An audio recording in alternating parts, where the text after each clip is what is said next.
Hey everyone, this is Callie with Callie's Trekking Adventures, and I just wanted to do a quick check-in with you guys. It's been I think about a week since I last checked in with you guys. The last time I checked in, we were in New Jersey, and yeah, like I said, I think it's been about a week. Since then, we have been to Maine. We spent a couple days in Maine, then we ended up coming to Philadelphia, or excuse me, not Philadelphia, oh my goodness, Pennsylvania, and now we are in Kinley, North Carolina. We are at the Kinley 95 is what it's called, and it's a truck stop. I believe that's the name of it. Sorry about that. Kinley 95. It's one of the bigger truck stops. It's kind of similar to the I-80 truck stop, and those are great big ones where they have like 7 or 8 restaurants and a ton of gift ideas, and on top of that a ton of truck accessories. So it's a pretty cool place. I've taken some pictures for you guys, and it's a cool place to check out, and I will share some of those at the end of this. I ended up getting sick out here, and I ended up getting not like a cough necessarily, but I ended up getting a sore throat, a head cold, tired, and congested and things like that. And I told Willie I'm not going to tap out. I'm not going to quit driving just because I'm sick. I've been to work sick multiple times, and I'm definitely not going to tap out just because I'm sick out here unless I'm deathly ill and I just can't drive. And so he tried to take it easy on me the best that he could, but it's definitely hard to be sick out here.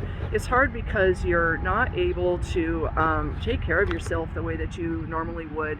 You're not able to take the things that you might normally take. I can't take NyQuil and just sleep, which usually just knocks that stuff out for me right away, because you've got to be careful about taking anything that's going to be a sedative or anything that's going to have lasting effects on you and make you drowsy or anything like that. And so you're not able to take those kinds of things, and also not able to necessarily get the long-term or long straight sleep is what I should say, or deep sleep, because right at this point when you are sleeping, you're bouncing around in that gosh darn truck, so definitely not getting the kind of sleep that you'd normally get. And on top of that, you're not able to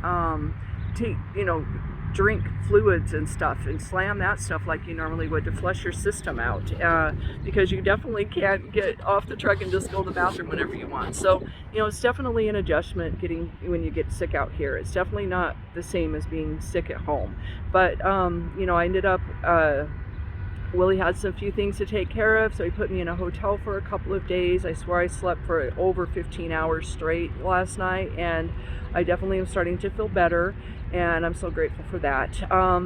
I have, once he gets, tomorrow we'll probably be getting ready to take off out of here. I'm down to about 10,000 miles left to go on my TNT training, and so hopefully we'll get some big loads that'll knock that out. It's going to be bittersweet when that does come to an end. I absolutely adore Willie. He's a great person. He's a great mentor. I really enjoy the time that I've been able to spend with him, getting to know him, and I've learned a lot from him. But at the same time, of course, the goal was always to get out here on my own and do this on my own. And so I'm definitely going to be looking forward to getting to that next phase as well. I did want to say to you guys that, I know that anyone that's a Prime person already knows this, but anyone that's not a Prime, a Prime employee or training at Prime or whatever the case may be, you may or may not know this, that Prime has increased their trainee pay out here. And so my pay went up from $700 a week to $900 a week. And there's 2 classifications for people in training here, and so my classification is a B seat, and as a B seat you get all your training through Prime, you get your CDL through Prime, everything goes through Prime. And so like I said, we got $200 a week increase in our pay. And as I think the other is a C seat, I think I could be very wrong, but I think it's a C seat, and that's when you come from another you got your CDL from a private school, or you already had your CDL, or you've been driving with another company, you've already got experience, and you come to Prime as an employee, even if you come to Prime as a new employee, they're going to put you through TNT training. It just, depending upon your experience, how long you'll actually have to do that. So they also got an increase in pay. I think that they possibly are up to 700 a week now. I think I could be very wrong about that, but anyway, either way, what I really wanted to say, sorry, I keep putting my hand in the way here. What I really wanted to say was that, you know, I was at a company, a medical company, for over 14 years. It took me that long to get up above $25 an hour, and at that $25 an hour, I basically made $1,000 a week, so $2,000 a paycheck, and I took home, you know, around a little under $1,500 if I didn't have any overtime, which I almost always had overtime. And I always strive to have that if at all possible, because, you know, it just still wasn't enough to necessarily meet my needs and all that good stuff. And so what I wanted to say is that beyond that is that, you know, guys, if you have something that you really just want to do, you know, you're not happy doing what it is that you're currently doing, and you stay there just because, I've kind of said this before, but I'm going to say it again, you stay there just because it's your comfort zone, you are scared to take a leap, you're scared to do something new.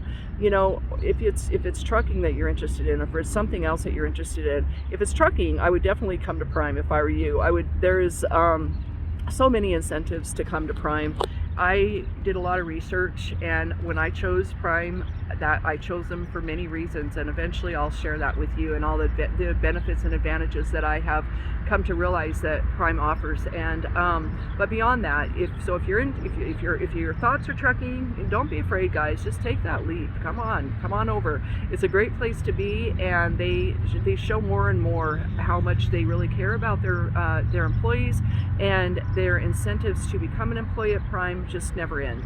And if it's something else you want to do, you know, outside of trucking, do it, you guys. Don't be afraid. Just do it. You only live once, and you don't want to have any regrets. I know I definitely did not want to have any regrets, and I know if I didn't make this choice to go ahead and make this leap, I would always be wondering, what if, and I would have regrets about it. And, you know, like I figured, I don't think we should have scapegoats, because that sets us up to be able to fail or to quit at something. But I always said, you know what, if I don't make it, if I don't like it, or if I can't do it for some reason, or whatever the case may be, I always have medicine to fall back on. I'll always be able to get another job in medicine. And you know, all I'm trying to say, guys, don't be afraid to shoot for your dreams. Don't be afraid to take chances. Don't stay doing something just because it feels comfortable, or you feel like it's your stability, or whatever the case may be, because you never know. You know, usually once you do make a leap and you do follow your instincts and follow your heart, you know, usually things are going to turn out, I think, for the better for you. And so anyway, what else did I want to say? I wanted to say that you know, I've come to realize out here just how much sacrifices that truckers make, and people that are in this industry. It is not easy to be out here, and you give up a lot. You give up a lot as far as the things that you get used to having out here, or having at home, or having access to, or whatever the case may be. Like I was saying not too long ago, you know, I am a vegetarian, and I'm really lacking when it comes to access to fresh produce. And you know, we had tried to go to a Walmart in Maine, and Willie, you know, had got me there. I was excited. I thought, oh yeah, I'm gonna get some fresh produce and get my hands on some carrots and celery and cucumbers and radishes and some berries and stuff. And when we got there, they did not have any fresh produce at all. No fresh produce, and it wasn't even a marketplace. It was a regular Walmart, but they didn't have any. They also didn't have any meat either. Not that I eat meat, but they didn't have any meat either. They had like hot dogs and lunch meat and potted meat, but they didn't have any meat. But you know, we do have access to melons, some grapes, and maybe some cut up vegetables that they put in a little container out here. Some of the truck stops do make that accessible, but the thing about it is that it's not always fresh, and it's expensive as heck. They tax the heck out of us out here.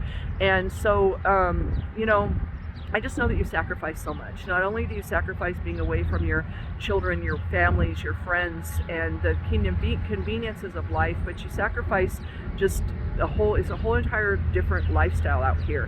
It's you know, it's, I don't know, until you come out here, it's hard to even understand it, or to appreciate it, or to comprehend the difference in lifestyle that it is out here. But you know, I do know that you give a lot, and I know that if it were not for for the truckers that our shelves in the grocery stores would be empty, the things that you have in your home, they would not be there. I saw a sign the other day, and they were saying, it was when I was in New Jersey, and it was a thing that saying no trucks or whatever, and it was saying, it was basically talking about the environment and about that pollution and stuff, and they were saying, no warehouses, no trucks, and like a boycott sign for the trucks. And I'm thinking, oh my gosh, do you guys not realize that if it weren't for the truckers, that you would not have the things in the grocery stores that you have access to? And I don't think that people just really realize that either. Back when we had the COVID situation, when it first started, there were stores that had their shelves were empty. They did not have, we're still going through those types of things. And I don't think that, people realize how those things actually get there, at least not a lot of people. It's the truckers. The truckers are the people that bring that into those stores. And that's one of the reasons that I chose to join the trucking industry. And that's one of the reasons I am proud to be part of this industry. It's not easy. It's definitely not easy. And when I did my medical, I chose medicine, and I stayed in medicine so long because I thought that it was a way of giving back, and I thought that it was a way to help others, which it is. But I also know that the trucking, and also, you're sacrificing to help others, but also the trucking industry is the same. You are also helping and giving back, and you are sacrificing a whole lot. So I just want to say thank you to you guys that are truckers out there, and anyone that isn't a trucker, maybe try to give them a break. Try to give us a break out here. Don't cut us off. Give us let us get over into the other lane. Don't be rude and disrespectful and treat us like we're second-class citizens out here. Just because we've chosen to come out here and drive a truck, there's a lot of people in this industry that gave up great careers to come out here and drive trucks. It's not that I'm saying anything about the older class of truckers, because absolutely I'm not. I'm not saying anything bad. I'm not trying to be negative in any sort of way, but there's a whole new class of truckers out here that have given up great careers to come out here and make sure that stuff get taken from one end of the country to the other, and to make sure that you have what you need in your grocery stores and big box stores and things like that. So anyways, give them a break, guys. Beyond that, what else do I want to say? I want to say that I am very grateful for you guys. I'm grateful for those of you that have joined my channel, and for your support and your love and your encouragement. And anyone that hasn't joined my channel, I hope that you will please subscribe. I have great plans for this channel. Once I get my own truck, I did get a new camera. I think I might have already mentioned that. So I'm going to be doing different content than what I do now. I don't do any videos or any pictures or anything like that of Willie's truck, because it's not my truck and I don't feel like that's my place. But once I do get set up with my own setup, the content is going to be much different. I did want to say, Eric and Jenna from Driver's Lineup, I saw your video today, and oh my gosh, how scary, you guys. I'm so grateful. They had a run-in with a live wire, electrical wire, and I'm just so grateful that you guys are okay, and that I pray that everyone else that happened to have come across that are also okay. That's just a scary situation, and like I said, I'm grateful you guys are okay. Beyond that, I think I'm going to go ahead and end this. It ended up being a lot longer than I had planned on it being, and I hope that to all of you truckers out there, my brothers and sisters, I wish you safe and prosperous travels. And to anyone that isn't a trucker, I wish you the very best day possible that you could possibly have. And I hope that you do something good for yourself, something to make your heart happy and your soul smile. And as always, guys, spread love, kindness, compassion, consideration, inclusion, respect, joy, peace, thoughts and hopes of blessings and all of that great stuff, instead of all of the ugliness that is plaguing our country and our world. All right, everyone, thank you so much. Peace out. Take care. Laters.